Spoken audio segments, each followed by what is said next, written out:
we would like to share with you our mindful art journaling pieces. You will read about this method in our webinar, and you will also you can watch the video of the author of this method. But now I would like to just very briefly to tell you what it is about and how we enjoy it, how we experienced doing this, how we experience this method. Mm-hmm. So mindful art journaling is about drawing how you feel right now. What was interesting for me was that you should not think about what you are drawing or painting, just prepare your stuff, prepare the colors, and just start. Yeah, and you shouldn't really think about whether it's pretty or not. You should not plan anything, any shapes, any colors ahead. You just do whatever comes to you in that very second. Yeah, exactly. And also, it's not important afterwards to decode everything. But I love decoding what I did and why I did it. But the very process was very interesting because I was focused just on the colors, just what I will do, about the shapes, and I really felt relaxing.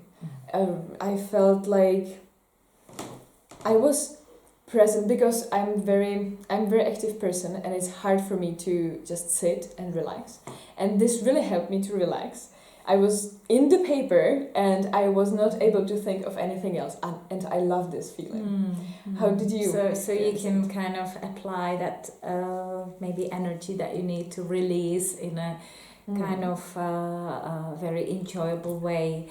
Yeah, to me as well, I am a person who really likes beautiful shapes and beautiful colors. So to me, it was quite hard to get rid of that and let my hand automatically choose colors, even when the brain would have thought that these colors do not match, or maybe let the hand draw shapes that are not pretty, that are not regular, but they maybe that need to be expressed. So basically the point is that you take a situation or a memory or something that you want to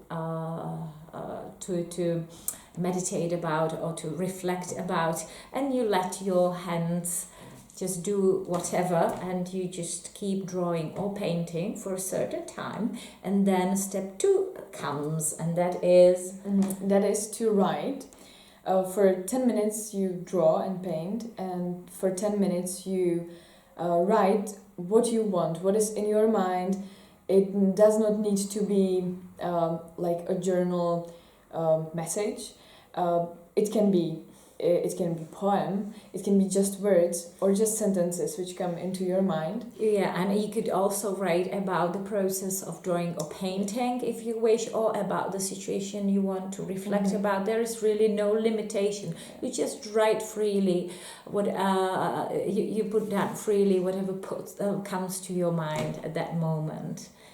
Just for a limited amount of time. Yeah, and as I said, I don't know if I have already said it, but I write journal quite often, and I reflect systematically on my life.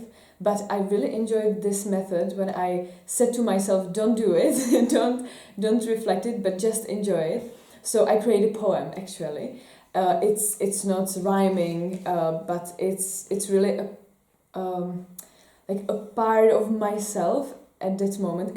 It's a moment in a poem, and what I did afterwards, you will see it. I will make a photo of it.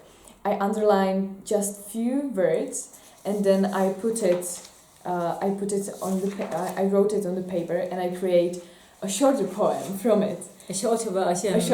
Kind of the poem in a nutshell. Yeah. And so it was just creative process. I think that I have not read it afterwards, but for that moment it was such a joy to create something poetic and free and meaningful for me. That I really like. Yeah, really so enjoyed that's the it. point of view of the method. You draw, paint freely, then you write freely, and then the step 3 is that you actually go over of what you have written, and you underline the key terms, that some words or expressions that stick out in a way, and then when you read just these underlined expressions, that usually gives you some information about, you know, the thing that you're trying to reflect, or just lays new meanings of old situations, so to say. Yeah, exactly. It was interesting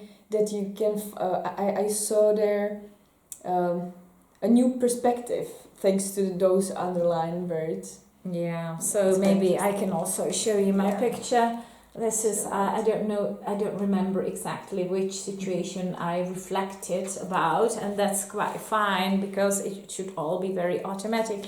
But it's called Meaning Comes from the Heart, and you can see these rugged mountains here probably represent a challenging situation I was facing at that time, and then the heart with the fountain that actually is more powerful somehow, or more important than the whole thing. But that's just trying to interpret. I did that a year ago, so it's not very it's not something that I remember in detail anymore.